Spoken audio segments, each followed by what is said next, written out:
WGCH News Center time is 8:21, and I'm joined on the line by Rebecca Cooper. She's joined us before for some events coming up in the theatrical realm, and she's got one coming up December 1st. Good morning. Welcome back, Rebecca. Hope you're doing well. Thank you, Tony. Always nice to be with you. All right. So December 1st, the date and the site, Ferguson Library's Auditorium, an evening with the Gershwins. Tell us about what's going on and your involvement. Well, I am the founder and the event director of a very unique theatrical series called the Golden Ticket Series, which is executive produced by the UJA-JCC of Greenwich.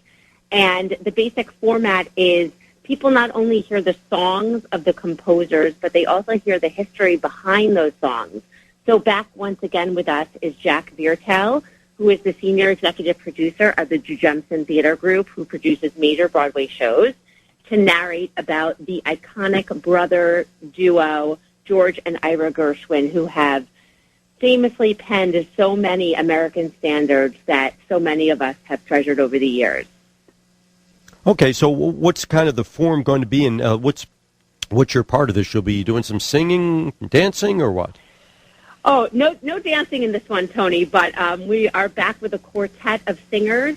We have myself, joined by Marissa Cortese of Greenwich, Jacob Litt of Ridgefield, and Brian Rosenblum of New York City, talented vocalists who will be accompanied by a three-piece orchestra led by Zach Kemplar, our returning musical director, and led by Regina Elliott, our artistic director and former vocalist in other performances that the Golden Ticket Series has put on.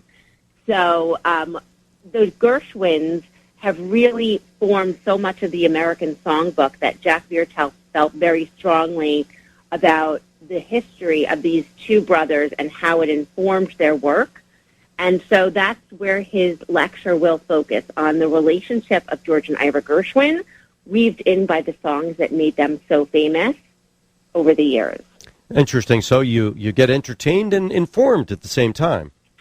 Exactly. It sort of entertains the people who don't love the music as much and love the history, and vice versa. And it has attracted an extremely wide range of audience members, older and younger, male and female, from all different backgrounds. So it's been really well received, and we're on our 6th year of doing this, and I hope to continue. Mm-hmm. Well, realistically, who does not like the music of the Gershwins?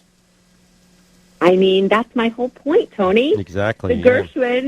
The Gershwins have so many songs that no doubt anybody listening has danced to at a wedding or has heard their grandparents sing over the radio.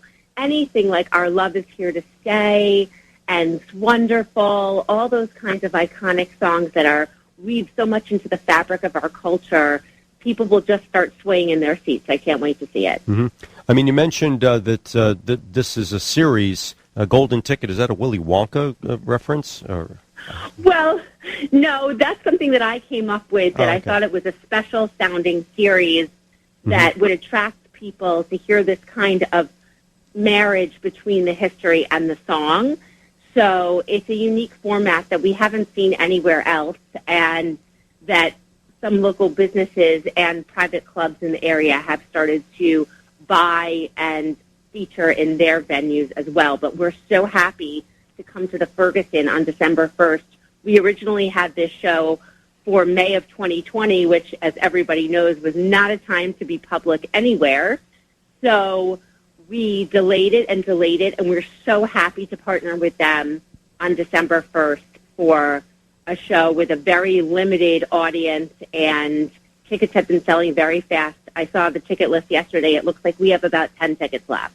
Fantastic. It's had obviously the impact of the pandemic on Broadway has been well documented, but for off-Broadway, small-town theater, whatever, it's been brutal, hasn't it, the last year and a half? It's been brutal in more ways, I think, than people realize. It has been brutal for audience members not to hear live theater, live instruments, live sound. I did a show this summer under a tent at St. Agnes's Church in Riverside here in Connecticut, and the faces of the audience members when they heard the guitar and the piano and the vocalist was something that I really took for granted I had not seen in a while. So it brought as much joy to the performers and the instrumentalists as it did to the audience members, and that brought us such a great amount of joy. And I hope we do so again on December 1st. Right. And that was the last time we had you on, I think, Rebecca, for that event at St. Agnes. All right, so now, again, this is going to be December 1st, 7 p.m., Ferguson Library Auditorium. Tickets, if there's a couple left anyway. Yes, tickets can be found on the UJA-JCC's website, www.ujajcc.greenwich.org, and tickets are $36 in advance and $50 at the door, but because of COVID, we're trying to get everybody to pay in advance. You must show proof of vaccination and be fully masked in order to attend this performance, and we will have assigned seating, and everyone will be spaced only with their party. So we're trying to create as safe as an environment as we can, and in accordance with the Ferguson and the town of Stamford's rules and regulations. You mentioned a series, so will there be future events like this with other, will there be future events like this? Yes, I hope so. We're in the works to plan several coming up in the future, but it not only takes a village, it takes a lot of understanding and time and coordination, and the UJA-JCC Greenwich has been an extraordinary partner in this, and we are so grateful for all of their efforts.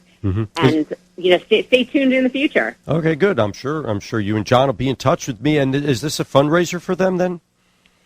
It is a fundraiser. It's more just to bring the joy of music to the community. It's not any kind of major money maker. As we touched upon a few minutes ago, it's really about bringing the joy of music and history to an audience, especially during this very sensitive and vulnerable time where I think it's needed more than ever. All right, fantastic. Rebecca Cooper's been my guest, and it's an evening with Gershwin. She'll be singing, and they'll be telling stories about the duet, or the brothers, George and Ira Gershwin. It's 7 p.m., December 1st, Ferguson Library Auditorium. And Rebecca, always good to talk to you. Shout out to John Iannuzzi for setting this up, and we'll be in touch about future events, and I appreciate it. Thank you so much, Tony. Happy and healthy holidays to you. Same to you. WGCH Center time is 8:28, and we'll check traffic and weather together in 30 seconds. Everything but politics.